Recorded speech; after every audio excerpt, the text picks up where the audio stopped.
Welcome to our monthly webinar, the third Wednesday every month, 7:30 to 8:30 Eastern US time, and Canada, I believe it's the same. So welcome all of you, and if someone else comes in, they'll just have to catch up with us because I want to start moving here. I'm Patty Scott. I go by Patty. I'm a certified master trainer for IACT. I developed a medical hypnotherapy training for IMDHA, and I've been in the field professionally for 33 plus years. And I've been studying it, as I was talking with Laura about a little while ago, for an additional at least 20 years before that, and using and culminating all of these wonderful techniques and learning how to use my mind. It'll never get boring. So let's do introductions real quick. And I do cut that out of the replay, by the way.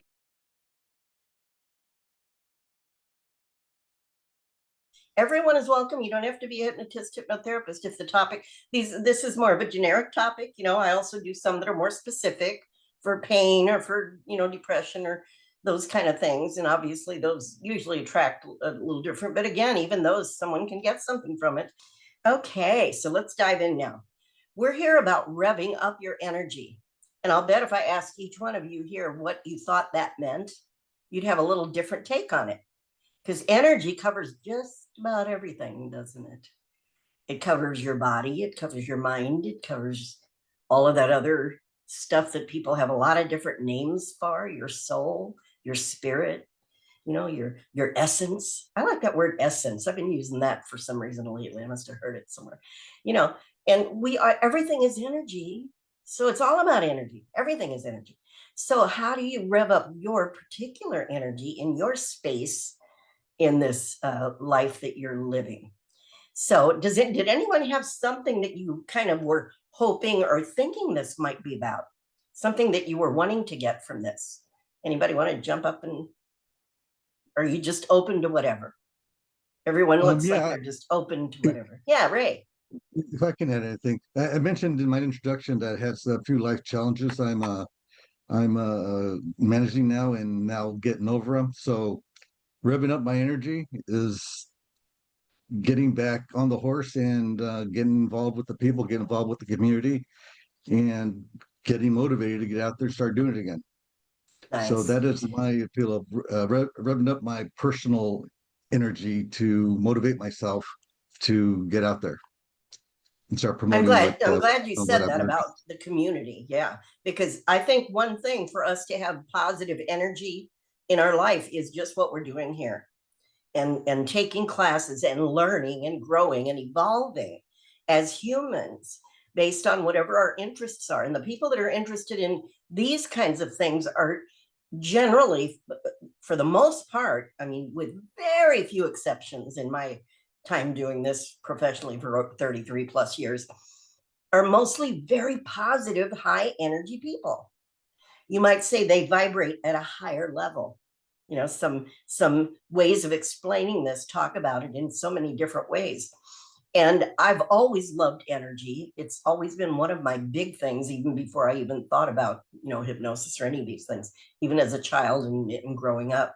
So energy, life is so dynamic.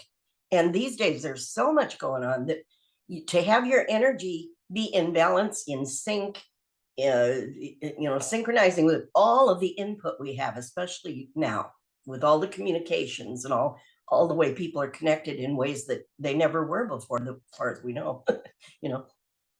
And so getting your energy now, since I specialize in medical hypnotherapy for my entire career, because I had done things medically with myself before I became a hypnotherapist, that was part of what brought me to this. And to me, that for the medical side of it, when you are in balance and alignment, that's when your pain will ease. That's when you can start to have relief from different symptoms and those kinds of things. So balancing out and being around positive energy and being able to dissipate negative energy is another part of it, right? So this is going to be a little bit about that as well, because you can't put positive energy into something that's already filled with negative energy. You got to also know how to dissipate some of the negative in order to make more space, so to speak, metaphorically, for more positive vibrational energy to be in your life. So I put a quick little handout. By the way, anyone who wants the handout, email me at uphypnosis@yahoo.com, uphypnosis@yahoo.com, and I'll send you the handout. Let me just use this for talking point. I'm going to try to squeeze as much in here as I can in the amount of time we have. And in this short time we have, the most I hope for is to make you very curious and to open up some inspiration or possibilities to you about what else you might want to do or study in this realm or pique your interest in some way. Possibilities is part of my company name. The UP stands for Unlimited Possibilities in the full name of my company. That's what it is. So I believe this field is all about possibilities. It's not about limitations. I don't like anything that limits. I don't like words. I don't like processes that tend to limit things. I always want to know there's as many possibilities as is imaginable so that it can help us all to figure out which of those possibilities is right for us. And if you're a practitioner, which one is right for your client that may be completely different than yours or anyone else's, right? So more options is always better, more possibilities. Strategies. What kind of strategies can you use to increase your energy, your positive energy? Because we already are, like I said, we already got energy. The energy's already there. And from what my beginner's understanding of all the studying I did in quantum physics and things like that, which is mostly usually over my head, but I get some good basic concepts that make a lot of sense to me when I read all of this stuff. And from what I understand, energy can't be destroyed. It can only be transformed, right? Now, if that's a true statement, and I choose to believe that it's true because it really creates interesting possibilities. So if you have a client that's filled with negative energy for this field to apply it to us, it's nice to know that you can help them to transform that energy into positive energy that can serve them, that can help them, that can be something useful for them. And I always start with the premise that anything someone has already going on, kind of like with parts therapy, if any of you do that kind of work, is that at one point in their life, it served them in some way, even if it doesn't make logical sense. It was at least the best thing for whatever moment in time that they needed something, that thing actually served some positive purpose. So, and we can always grow and evolve and find more efficient ways to use our energy as we evolve. And that's what we're all here for, is evolving, right?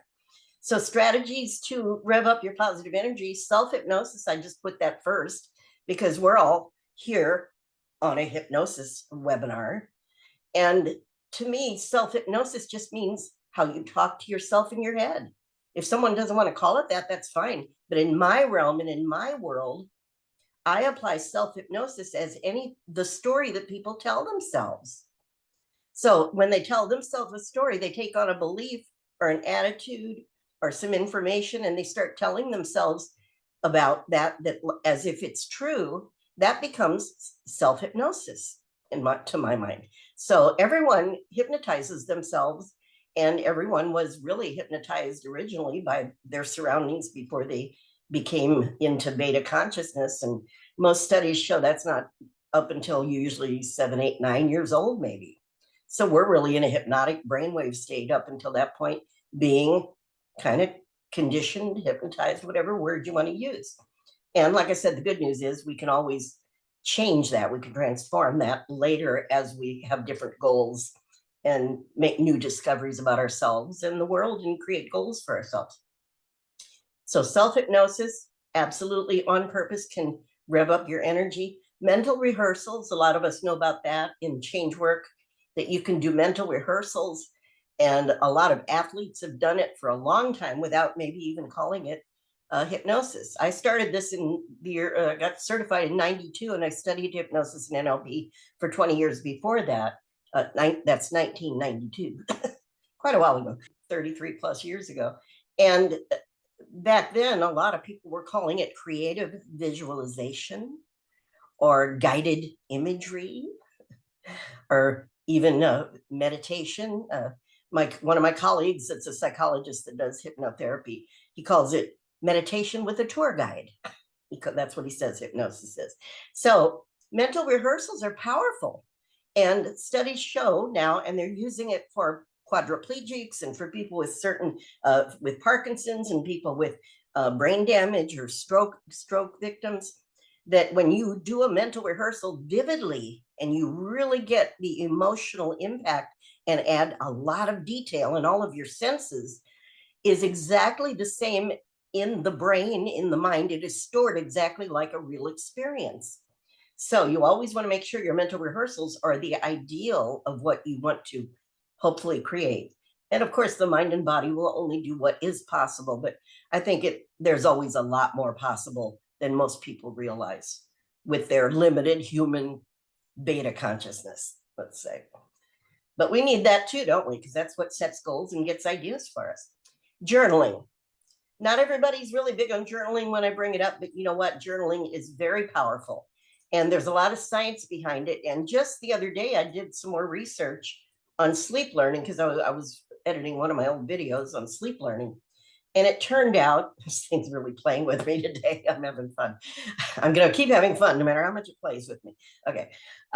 Journaling, there's something powerful about it. And when I was studying the sleep learning, it came into that kind of unexpectedly. And they were talking about journaling right before you go to sleep as a way of processing some of the things that happened that day, which is what your brain does, your mind does with your brain when it's consolidating everything as you sleep. Before it can do that, everything you learned that day, it has to process any emotions that haven't been processed completely that day. And it doesn't mean it's going to process them totally before as you first get to sleep, but it does mean that it has to deal with that before it can go on to the learning that you got and the consolidation of all the things that your experiences offered you that day. So anyway, journaling is powerful before you go to sleep. And it's a good way to get thoughts, out of your emotional self and start to process them. Psychoneural regeneration, it's a term that I coined when I was working on my research for my degree. It started 33 years ago. That's when I started working on all this stuff. And it has evolved into a process that I do with all of my clients, and I teach it in my classes.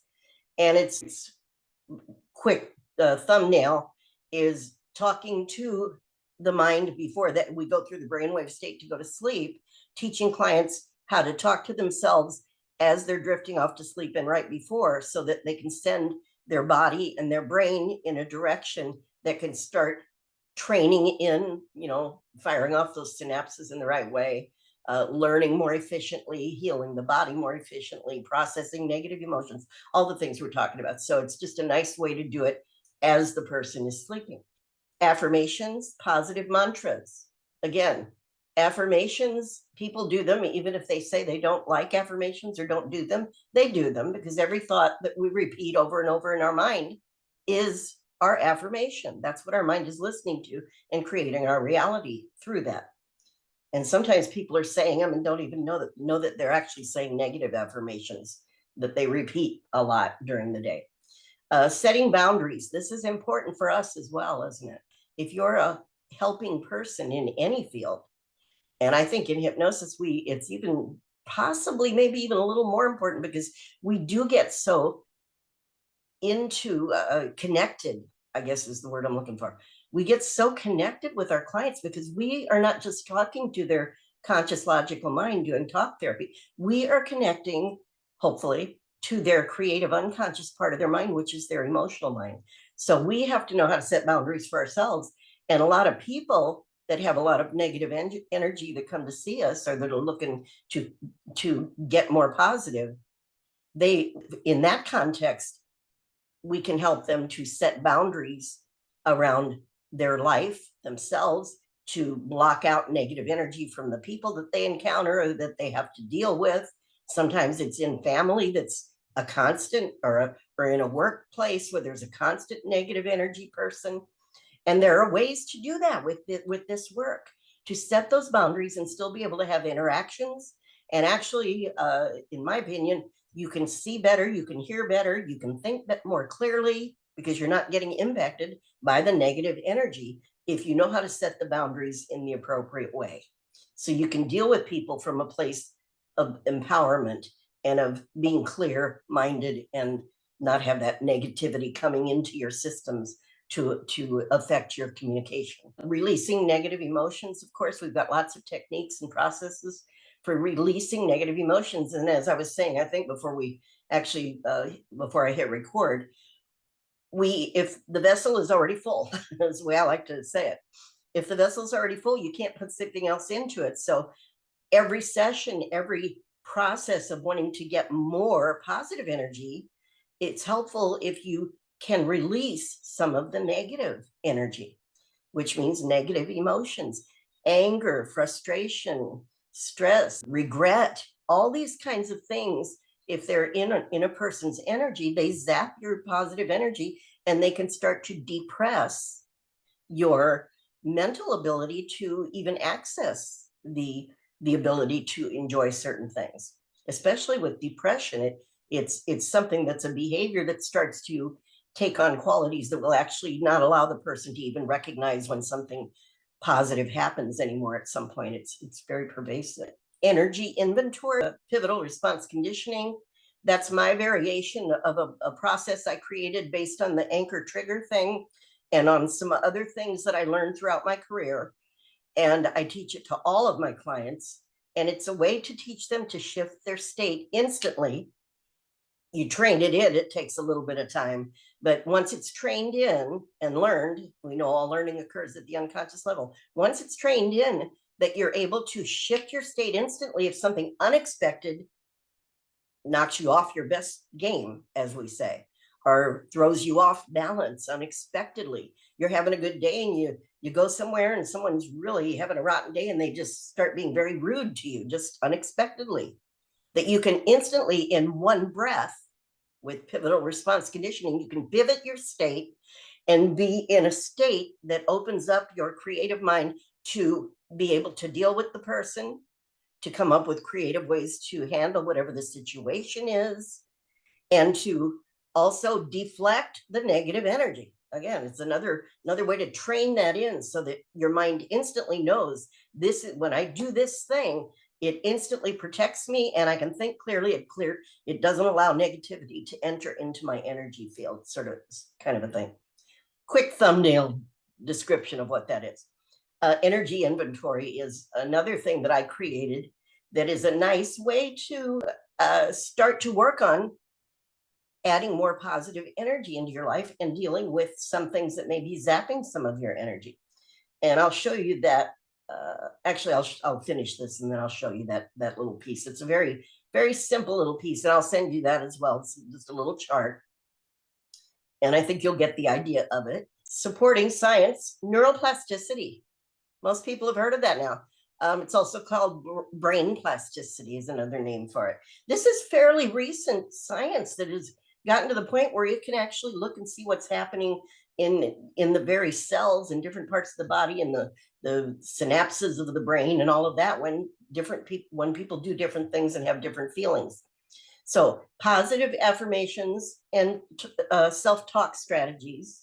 Like I said, self-talk is affirmations if it's repeated over and over, and it keeps reinforcing our identity and who we are and how we act in certain situations, our belief systems. Our self-talk reaffirms all of those things that are already stored.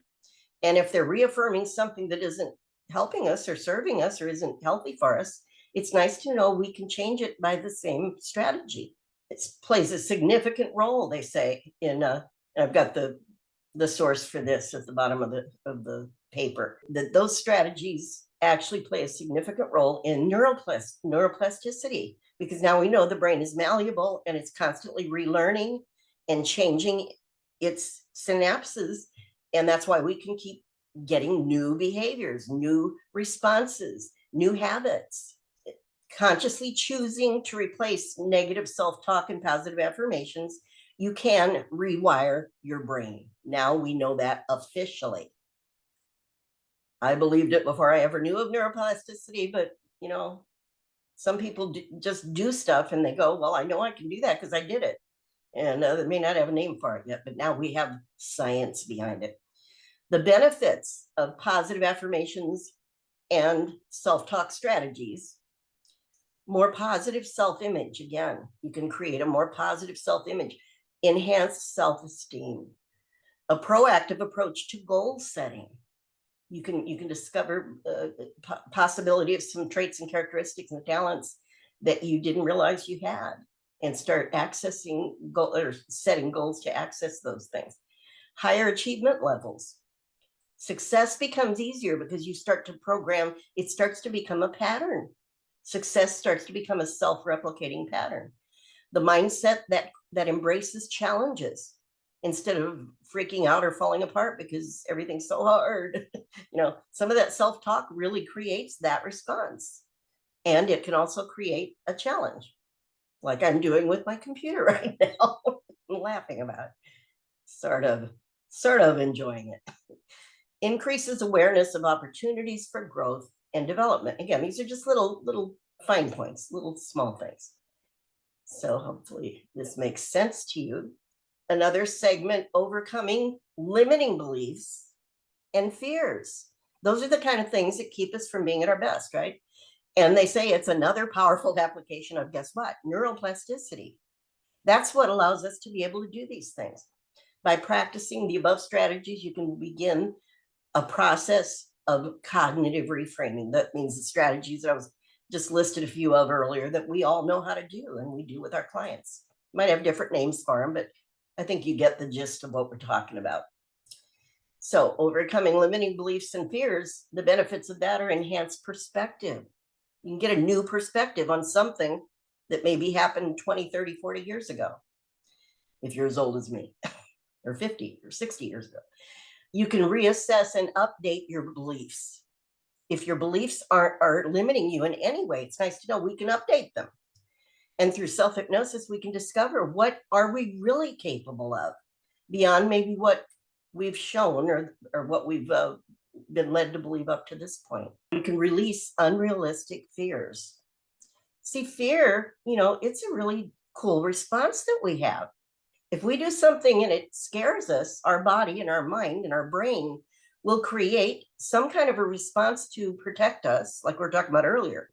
And it's a good response. The only time it becomes a problem is if it's limiting us or interfering with our quality of life. So if it's unrealistic fear or an unneeded fear, maybe anymore, right? That it's nice to know we have the ability to release it with all those techniques and many, many more than what I had listed there. That was just a few off the top of my head. We can discover new possibilities through all these strategies. We can develop resilience. As we deal with challenges and start retraining the brain, we can just become very resilient. Then when the next crisis shows up, we have some experience and some lessons we've learned. We have some brain patterns that we have already trained in on how to use things and be clear-headed and protected and resilient. Resilience comes from all of that. We get better and better at it. Facilitate personal growth. So if we decide we want to get smarter, stronger, better at some sport, we can do these things with all of this. Free up inner resources. So when we have positive energy, for the most part, going on, all of these things now can surface. And all of the things that had zapped our energy can start to dissipate, and we can learn strategies again to allow them to completely either reframe them so that we think of them completely in a different way that empowers us, or we can just let it dissolve away. We don't even need to think about that anymore. It's not even, doesn't need to be a part of my life anymore, or any part of my thoughts that I entertain in my head.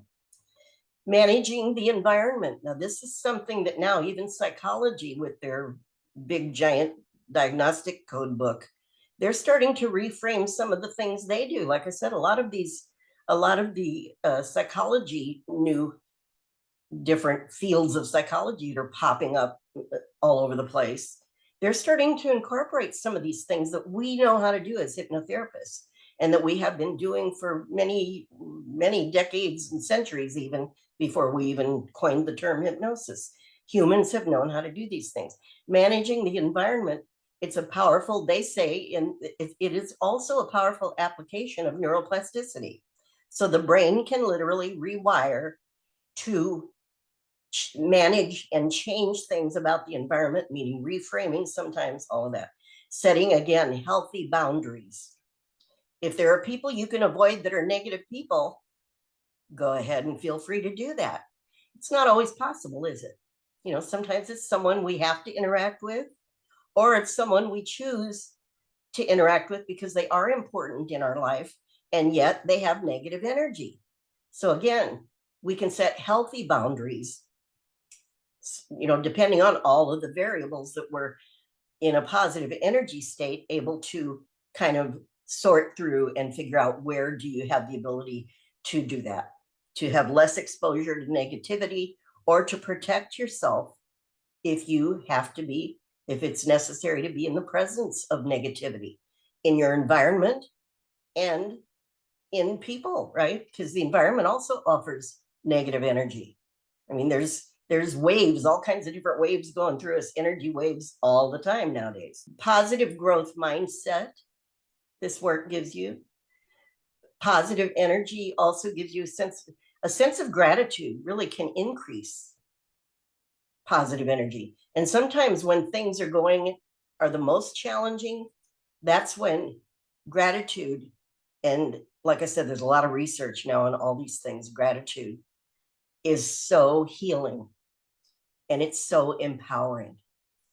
So if you can do a journal, now incorporate that part of it, do a gratitude journal. If you're kind of, you know, if you or someone you're wanting to help is kind of in a hole of negative energy in some way, start thinking outside of that a little bit and thinking of what am I grateful for, the little things that you're grateful for. And I have at least one of these free webinars on YouTube on gratitude. There's a lot of science behind it. It's very powerful. Focused lens to observe. When you're in positive state, you have a more ability to focus, and you're looking through a lens that is clearer. It's clear of all that muck and mud and nastiness that negativity can cloud your thinking with and cloud your perceptions with. So you get more focused, clearer thinking again, healthy mind, body, emotional balance. That's what we're all going for, isn't it? Empowered to control variables. You start to realize you have more control over more things than a lot of people realize. And then freedom to evolve. Positive energy frees you up. It opens you up. It allows you to be more aware, clearer, freer, all those things. So, and I have down there the reference for where some of this information came from, not just that first, actually that first part where I've got that. So any comments on any of that? Now that's just kind of an overview. And I'm going to talk about some of these things. I'd like to talk about a few of them in more specifics before we run out of time. Any comments or questions before I move on? Because if you have an interest in something, I'd rather go more into that direction. Yeah, Ray.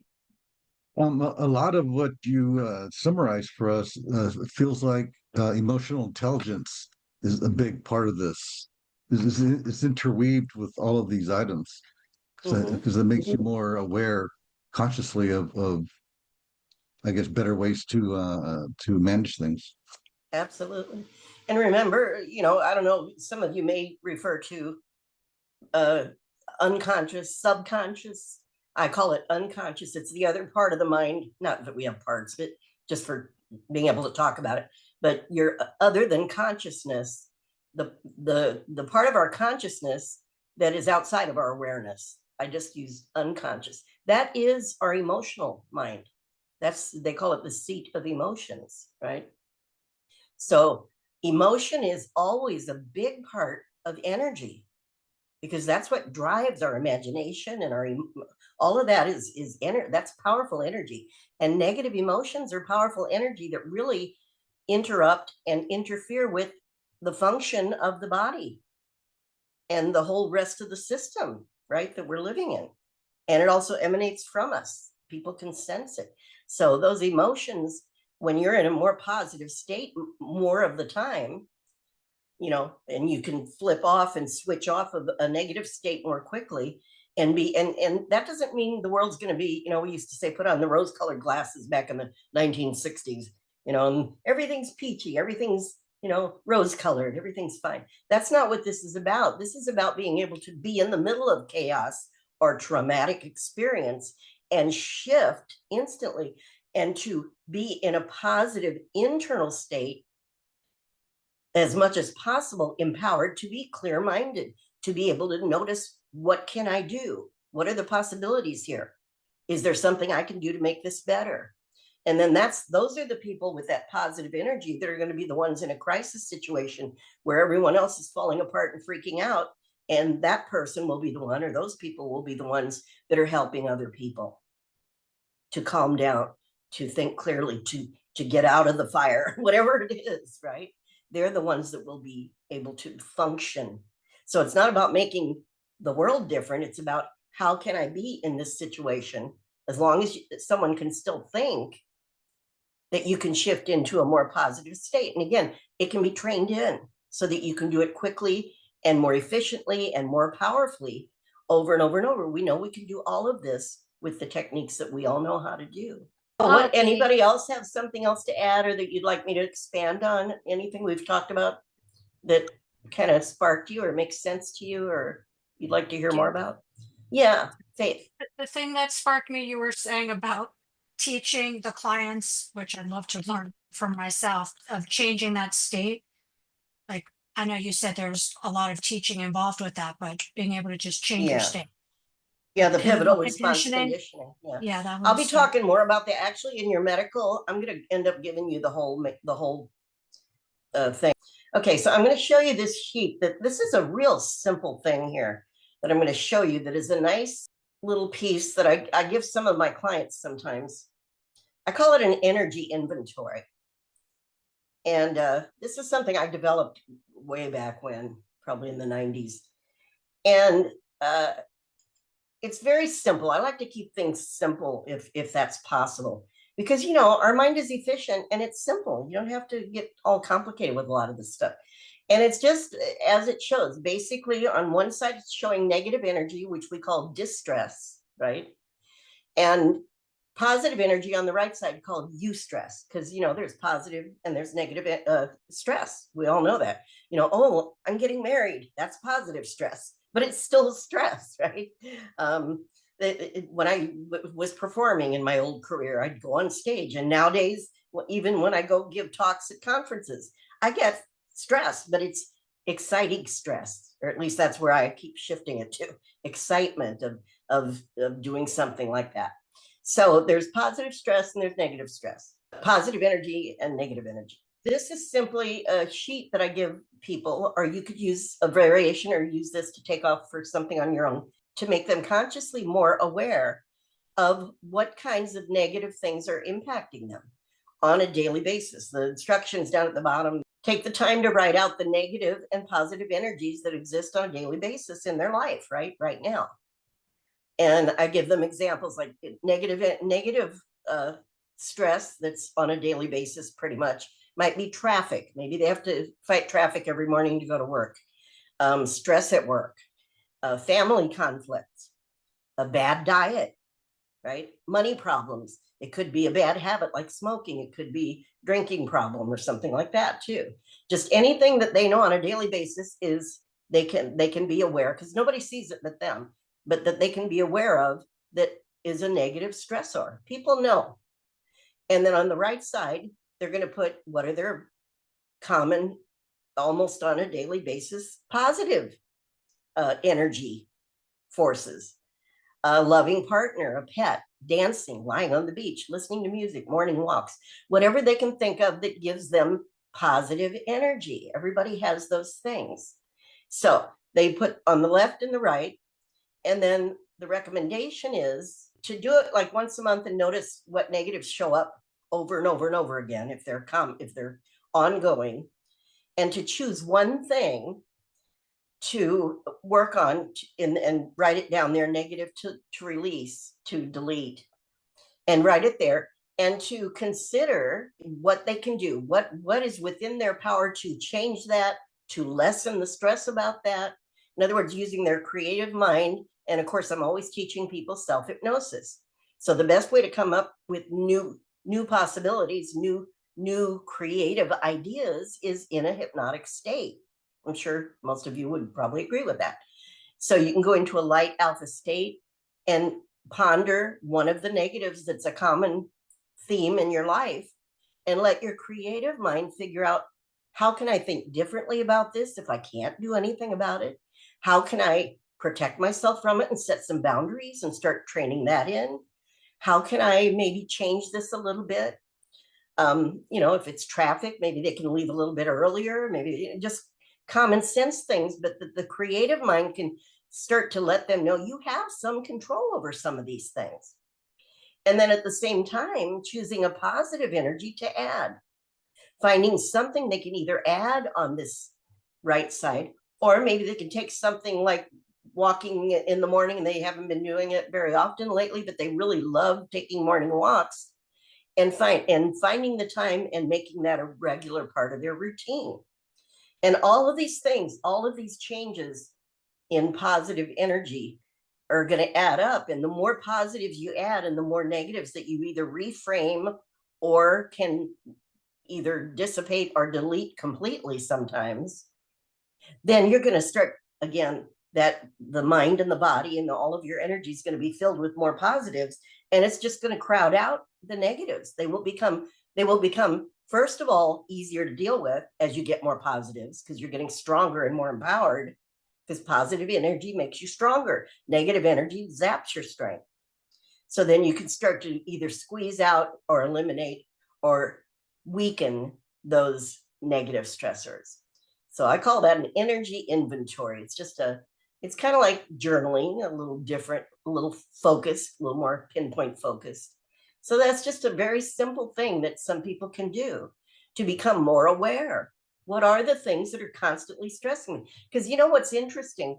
When people end up getting overloaded and stressed, it's usually not just one thing, right? When we get people in our office, we know that there are things that build over time. And sometimes it's things that have been building for many years for that person. And then there's just that one, it's like a volcano that keeps building. And then all of a sudden, there's that one more little negative thing that just made it blow. And then they may just blow up, start having anger issues because they haven't been learning how to release and dissipate that negative energy along the way. So these are all things that we can do very easily. Any comments on that? Adding positives and squeezing out, the negatives. It's just a very simple concept. And we know there's many ways in the hypnotic processes and with NLP that we can do all of these things, and all these other acronyms that are out there now. Everybody's creating new ones, including me. So, that's what we do. I call my whole system mind-body cohesion. I came up with that term years ago when I read what the word cohesive meant. And it even meant at the cellular level, cells that tend to combine. It's some really good definitions of it. And I thought that's what we do. And then someone said, well, you're leaving out spirit. A religious man came to my table at an event one time. And he said, you're missing spirit there. And I said, well, not really. I said, because let me explain to you, mind, the way that my field, the hypnotherapy field, talks about the mind. The mind is the conduit to access everything, isn't it? Mm-hmm. The mind, the conscious and the unconscious creative part of our mind, it's the nexus to everything. Depending on what somebody believes, of course. And I always say, if your beliefs are limiting you, you might want to consider, shifting them a little bit or expanding on them a little bit.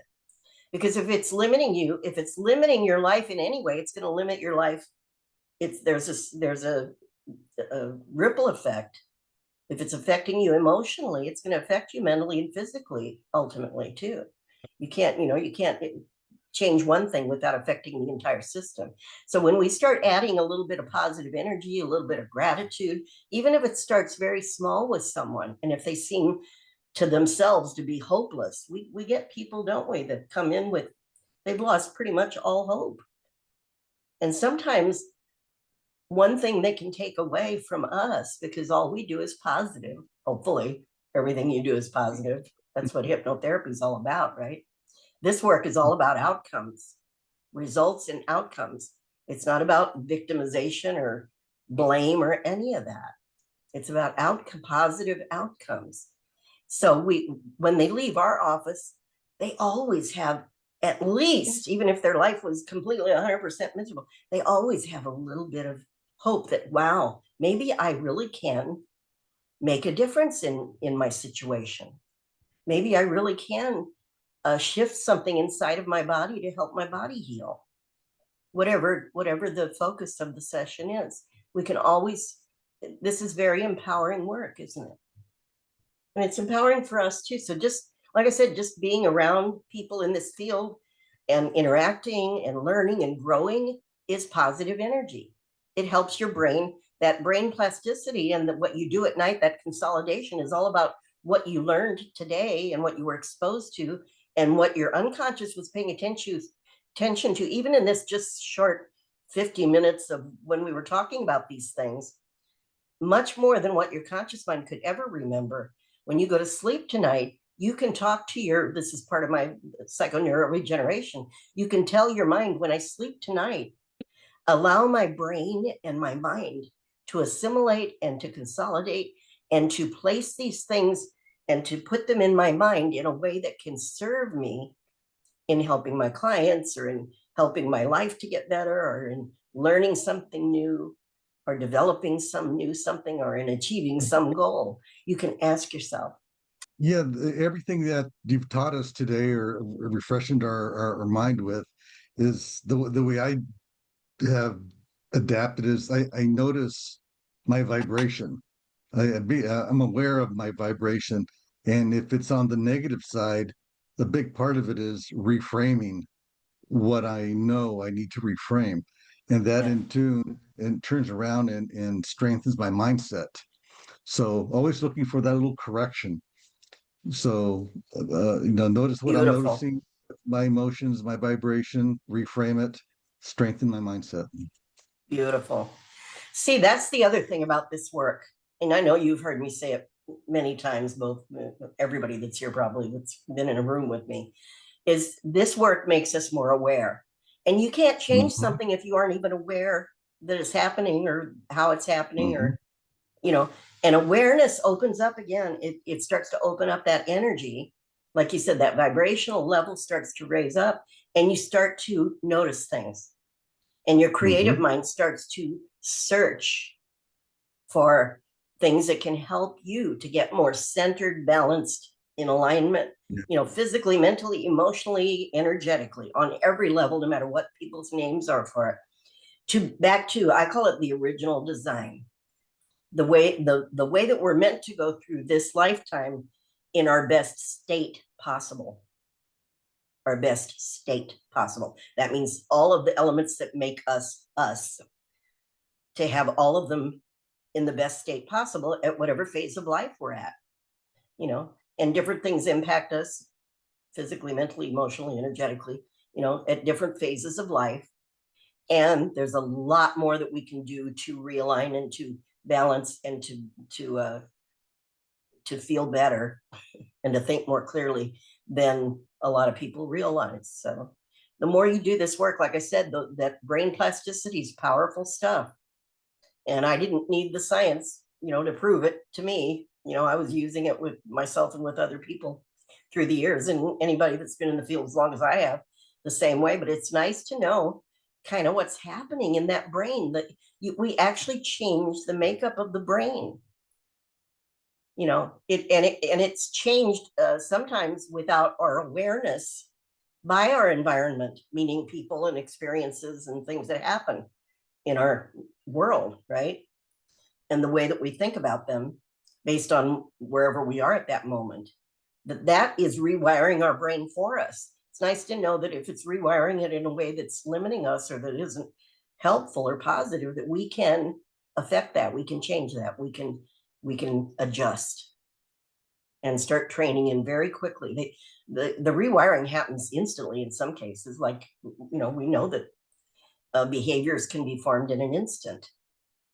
And if they can happen accidentally in an instant, that means we can learn how to make them happen on purpose in an instant. And I've seen it happen. I've seen it happen with a lot of different things. And I'm sure you all have too that have worked with people. So any other questions? I guess we're officially done. I always want to do so much more in these. They're so short. But hopefully you got, like I said, some ideas, some things to look into, some things to inspire you. I'm here for you. I'm always open to discussing anything somebody wants to discuss. So I hope that helped all of you to, in your world and where you're coming from, to understand energy and to know that it's always changing and that we can affect the way it changes a whole lot more just by doing it, just by thinking about it. So thank you all. Thank you. Thank you, That's Patty. it. Lots of good Thank you, stuff. Faith. Lots of good stuff for ourselves good. to take in. Thank Yeah, you so and much. Boundaries. Thank you so much, ma'am. Thank you, Evie. Thank you, Anne. Okay. Thank you, Ray. Thank you, Faith. Mhm. Bye. We'll see you soon. Okay. Bye-bye. Bye. Yes.